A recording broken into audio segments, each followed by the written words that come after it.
A canine dog was ordered to attack an old man, but what happened next brought everyone to tears.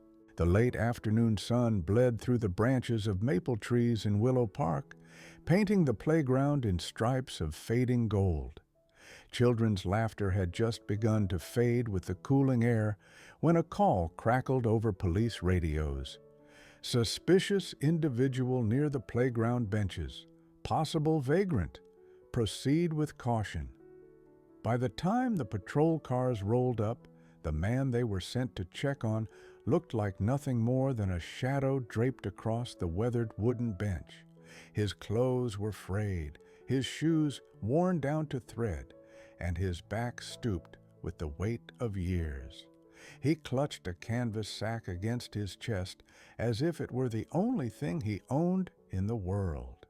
His eyes, pale and distant, stared out over the swings that creaked idly in the wind.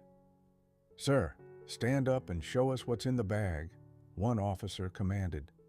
The old man stirred, joints creaking as he pushed himself upright.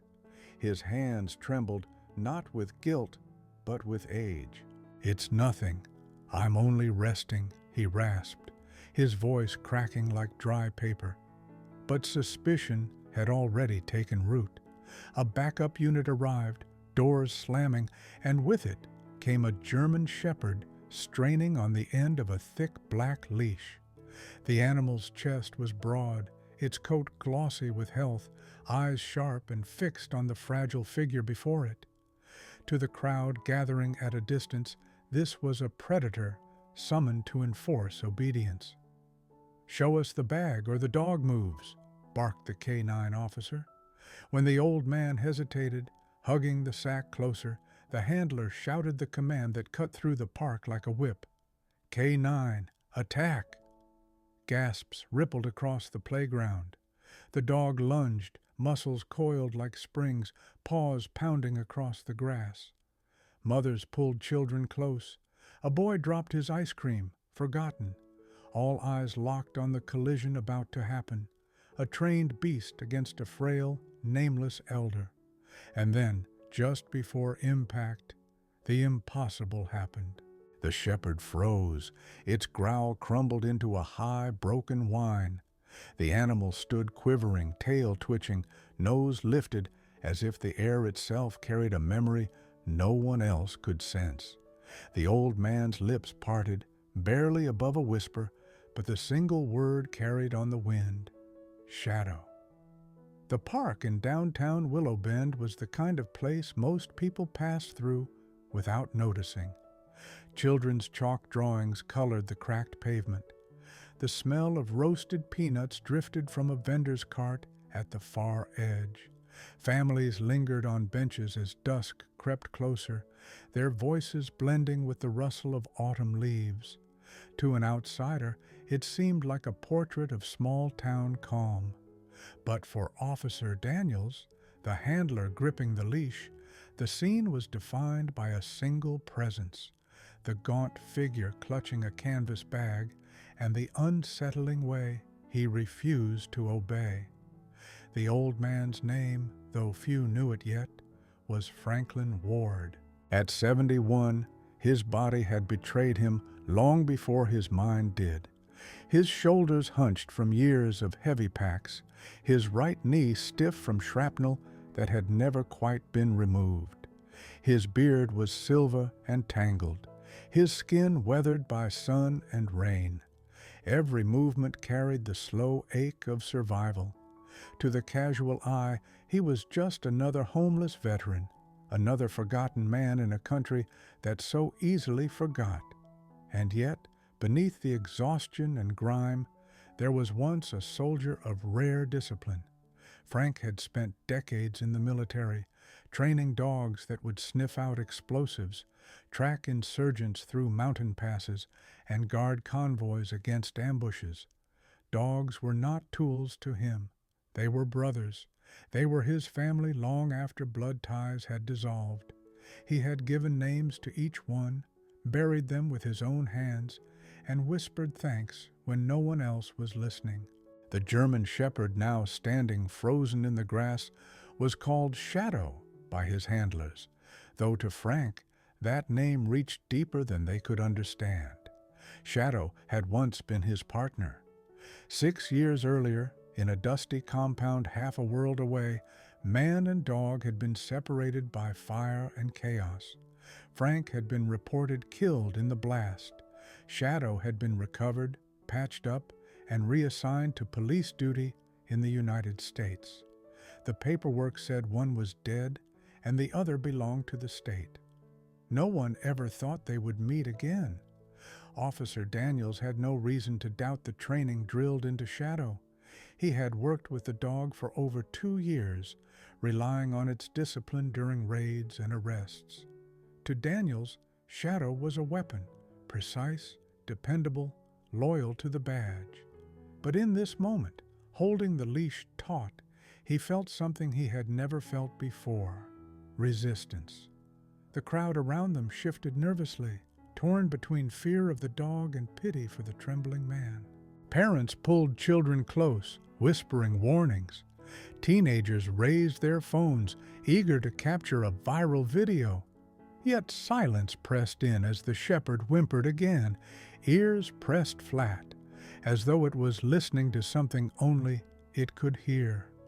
Frank's hand, scarred and shaking, lifted slowly into the air. He did not shield himself, did not plead. His eyes, pale blue but wet with tears, locked onto the animal. "Shadow," he whispered again, his voice breaking with both hope and despair. For a moment, time itself seemed to hesitate. The fading light, the clicking cameras, the heavy breath of armed officers, all of it paused. Then the shepherd took a step forward, not with aggression, but with trembling recognition. Its nose brushed against the calloused fingers it had once known. The dog pressed its head into Frank's chest with a low moan that resonated like grief finally released. Gasps rippled through the crowd. The transformation was undeniable. This was not disobedience. This was reunion. Officer Daniels glanced at his fellow officers, bewildered. "What the hell is going on?" he muttered. But even as he tugged on the leash, the shepherd would not move. Its body pressed closer to the old man, tail low but wagging faintly, every muscle quivering with recognition. Frank sank to his knees, the canvas sack tumbling beside him. Inside were not weapons, not contraband, but a collection of tattered photographs, a dented dog tag, and a folded flag, relics of a life no one had cared to preserve. His voice was hoarse as he pressed his forehead to the shepherd's. "They told me you were gone," he whispered. "They told me I lost you too." The park, once noisy with everyday life, had become a silent cathedral. Strangers wiped their eyes. A child asked softly, "Is that his dog?" And though no one answered, the truth hung in the air as clear as the sound of Shadow's soft whimpering. The leash still lay taut between Officer Daniels' gloved hands and the German shepherd's collar, yet the dog no longer strained against it. Instead, Shadow leaned into the frail man kneeling on the grass, pressing his weight gently as though anchoring him to the earth. The hardened edges of training, the bark, the snarl, the lunge, were gone, replaced by the soft whine of recognition that cracked the silence around them. Franklin Ward cradled Shadow's head with fingers that trembled more from emotion than age.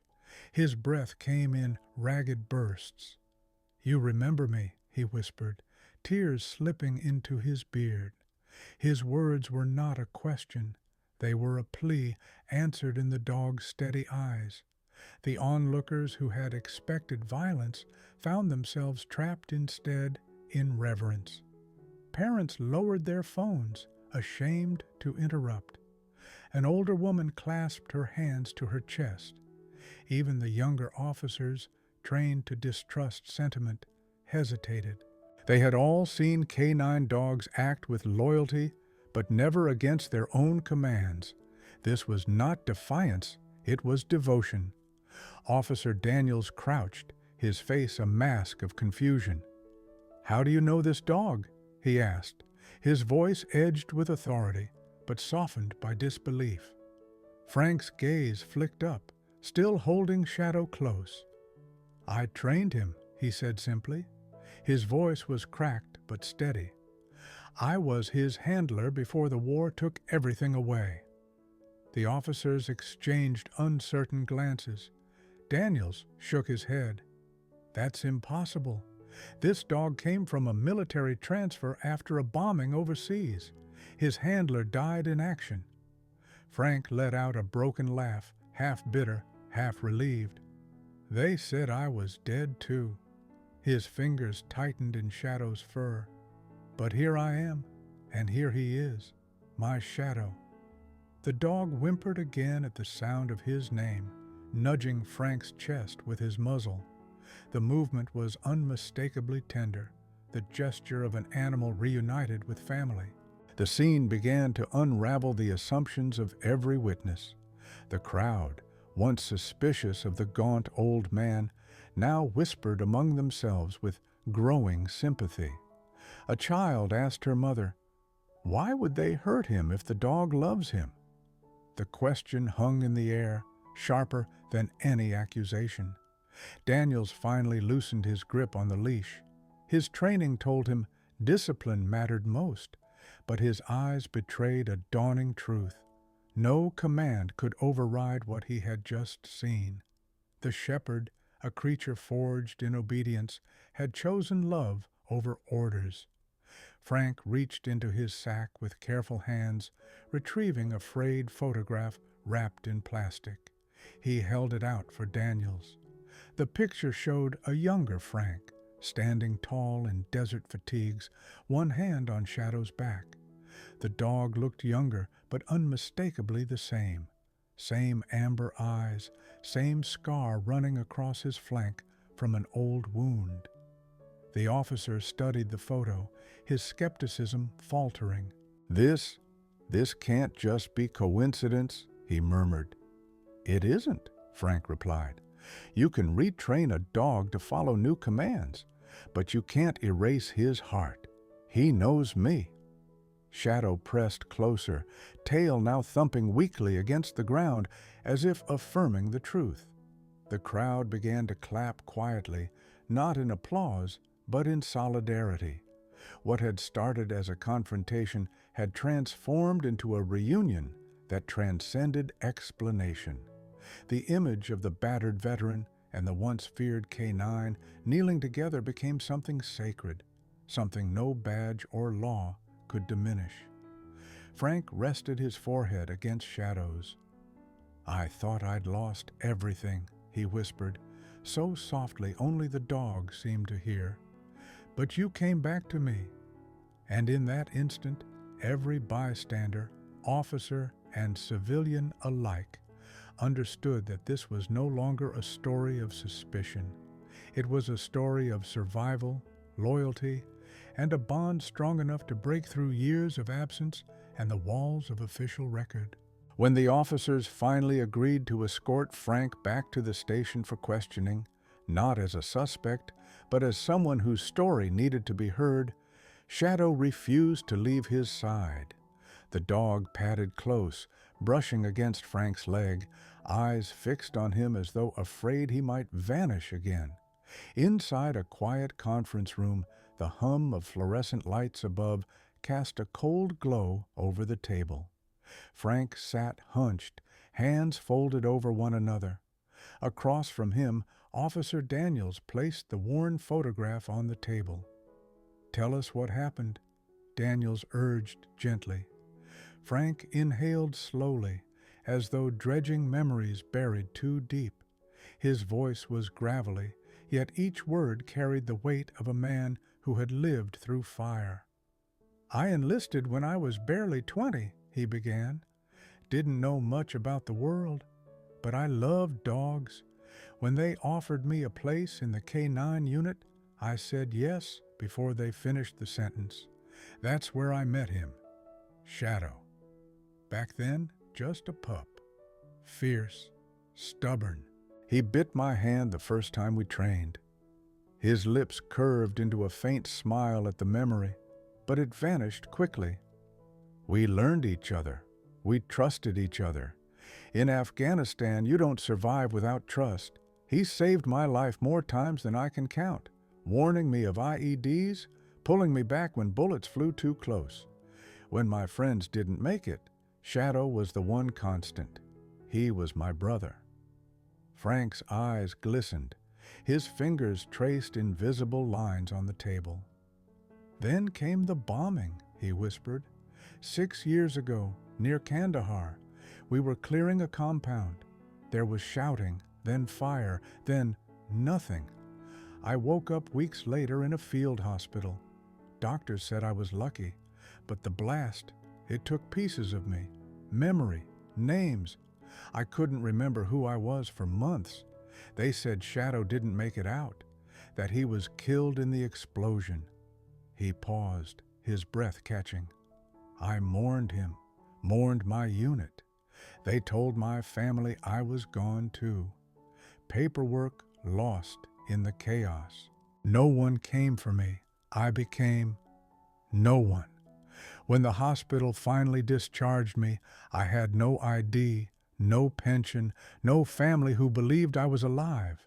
I drifted, shelters, streets, always with the same nightmares, always with the emptiness where Shadow should have been. The room was silent except for the distant hum of traffic outside. Daniels leaned forward. And now you find him here, alive. Frank nodded. Alive, but changed. They must have recovered him, retrained him, reassigned him. To them, he was property. To me, he was everything. Shadow lay at Frank's feet, head resting on his boot, as though punctuating every word with presence. Daniels cleared his throat. You said you lost your memory. How did it come back? Slowly, Frank said. Fragments at first. A song would remind me of home. A scar would bring back the blast. Then, when I saw him today, Frank's voice cracked. It was like someone lit a torch in the dark. I remembered who I am. Franklin Ward, Sergeant, U.S. Army, K-9 handler. And that dog, he's my partner. The officers exchanged glances. They'd read stories of soldiers lost in bureaucratic cracks, but to see one in the flesh and reunited with his dog was something else entirely. But Frank wasn't done. His gaze hardened, his voice deepening. There's more you should know, he said. Shadow and I, we weren't just caught in that blast. We were set up. Our unit was betrayed. Someone fed intel to the enemy. That's why they hit us so hard, so precise. I couldn't prove it then, and by the time I remembered enough, it was too late. Files closed, names buried. Daniels blinked. Are you saying there was an inside leak? Frank nodded. I'd stake my life on it. The face I saw just before the blast, it was one of ours, a contractor. I'll never forget his eyes, cold, calculating. He left us there to die. Shadow nearly dragged me out, but the second blast tore us apart. I thought I lost him forever. His hands clenched. If Shadow hadn't recognized me today, maybe the truth would have died with me. The weight of the revelation pressed heavy on everyone in the room. What began as a park disturbance had unraveled into a story of betrayal, survival, and reunion. Frank looked down at Shadow, stroking his ear gently. For 6 years, I thought I was a ghost, but now, maybe there's still a reason I'm here.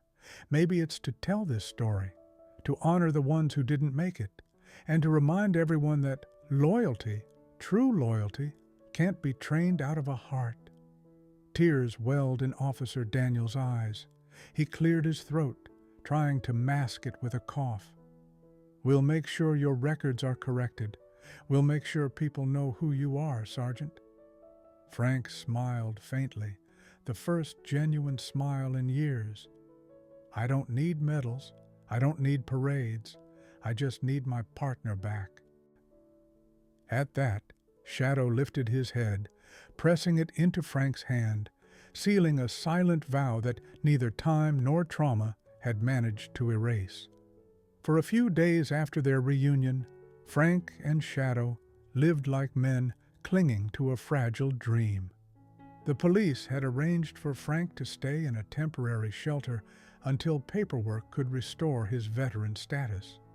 Shadow, though technically still property of the police department, refused to be kenneled away.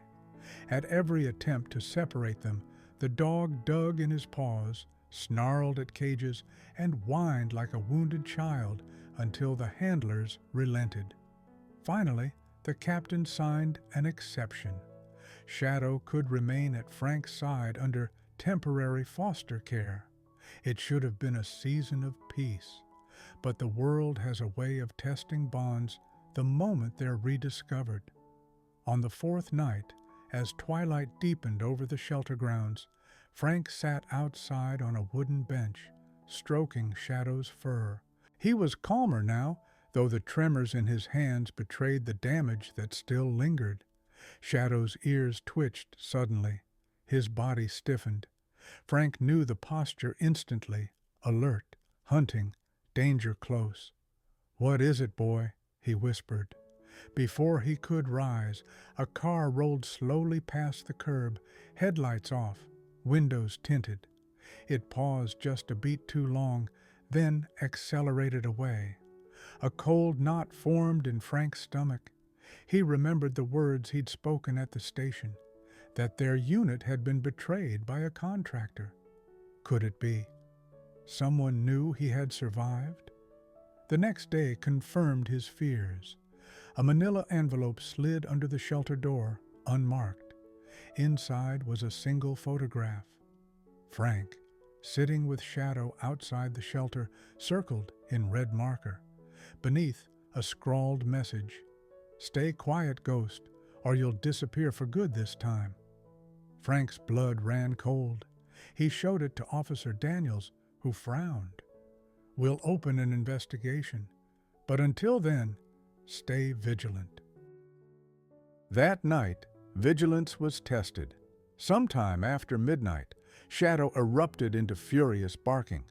Frank jolted awake, heart pounding. He stumbled toward the window and saw two shadows scaling the shelter's back fence.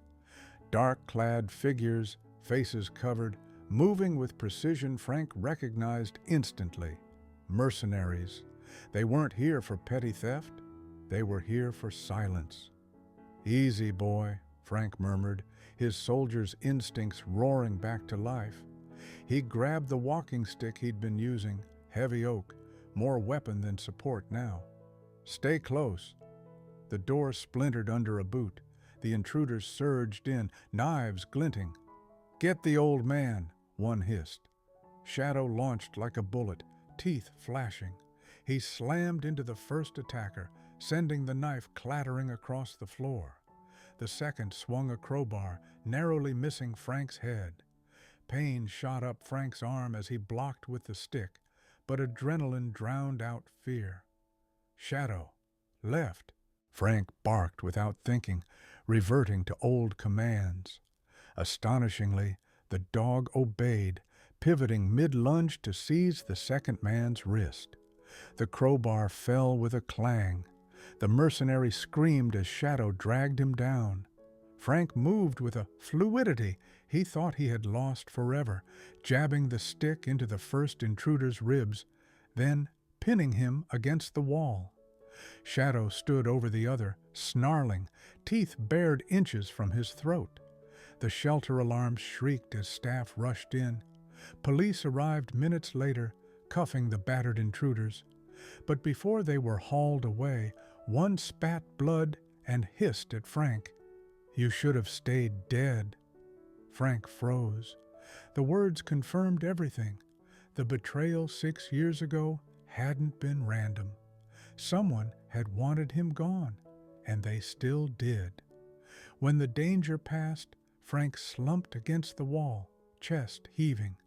Shadow pressed close, licking the sweat and blood from his hand. In that moment, Frank realized this wasn't just about survival anymore. He had stumbled into a deeper war, one that had followed him home. The police captain approached, eyes wide at the scene. "Sergeant Ward," he said, voice steady but awed, "I've seen a lot in my years, but I've never seen a bond like that. That dog didn't just save you, he fought like he remembered every battle you ever shared." Frank, exhausted, met Shadow's gaze. "He doesn't just remember," he whispered. "He forgives. He chose me again." But he also knew choosing meant danger, and if they were to move forward, man and dog would have to stand against shadows darker than any battlefield. The attack at the shelter should have been the end of it. The men were in custody, the threats documented. But Frank's instincts, sharpened through decades of soldiering, whispered otherwise. A storm was still gathering. 3 nights later, that storm arrived. Frank and Shadow had been moved to a safe house on the edge of town, guarded discreetly by 2 patrol officers. The evening was unusually quiet, too quiet. Frank sat by the window stroking Shadow's coat when the dog's head shot up. A low growl rumbled in his chest. Then the power died. Darkness swallowed the room. Frank's pulse thundered. "It's happening, boy." From the woods came the crunch of boots. More than 2 men this time. 5, maybe more. Shadows flickered outside, moving like predators closing in. The safe house wasn't a fortress. It was a trap. The first gunshot shattered the night, spraying glass across the living room. Officers shouted, returning fire. Frank grabbed his walking stick, his only weapon, and crouched low. Shadow pressed against his leg, trembling with coiled fury.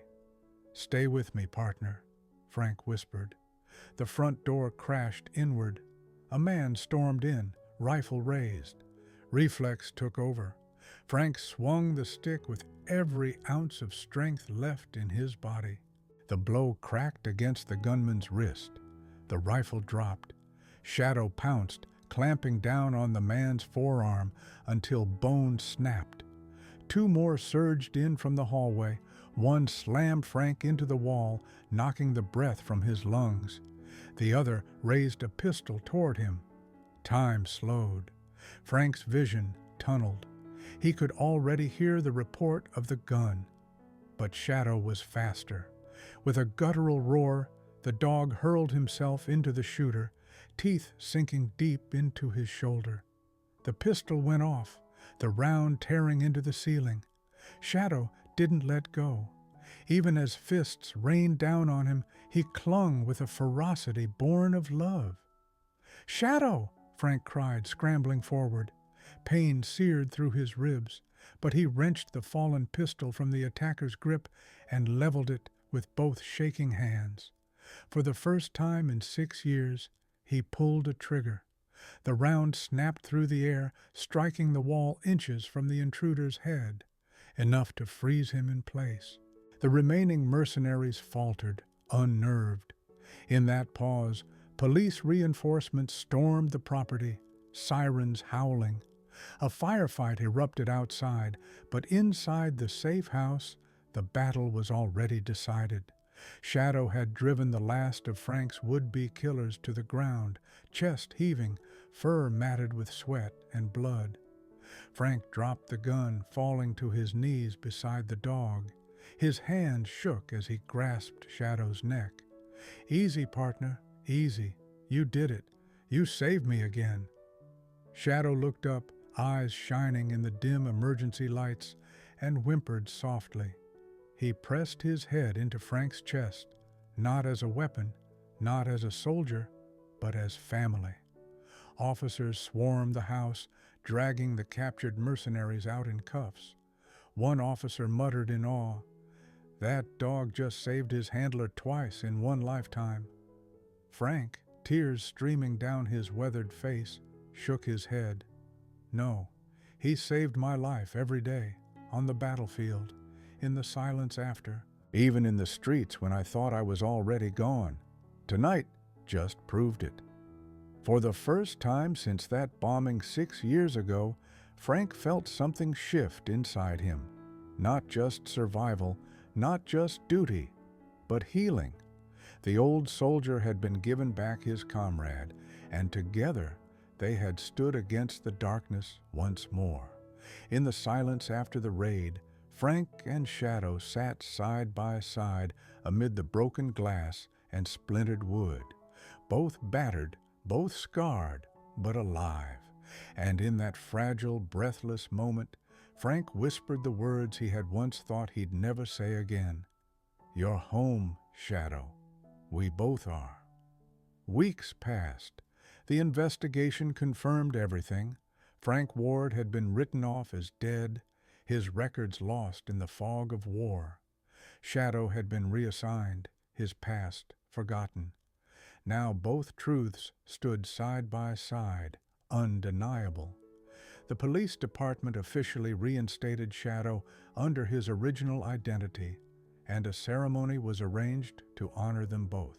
But the real healing didn't happen in city halls or on podiums. It happened in the quiet moments. In the mornings, Frank rose early, no longer to the torment of nightmares, but to the steady weight of Shadow's head on his knee. They would walk slowly around the grounds of the veteran's home, Frank with his cane, Shadow keeping pace, neither rushing.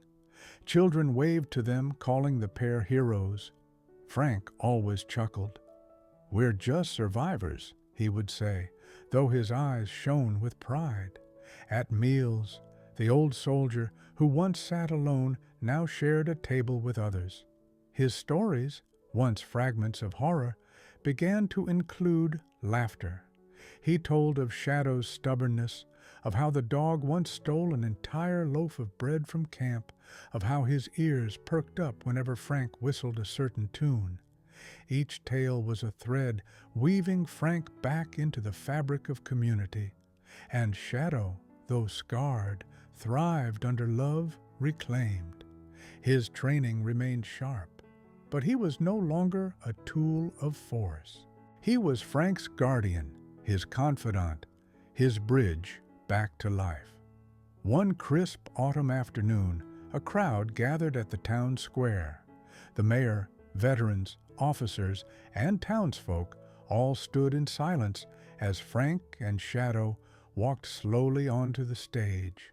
The mayor read aloud the official commendation, praising the loyalty of a dog who defied orders to protect the man who had once raised him, and honoring a soldier who had been forgotten but refused to let go of love.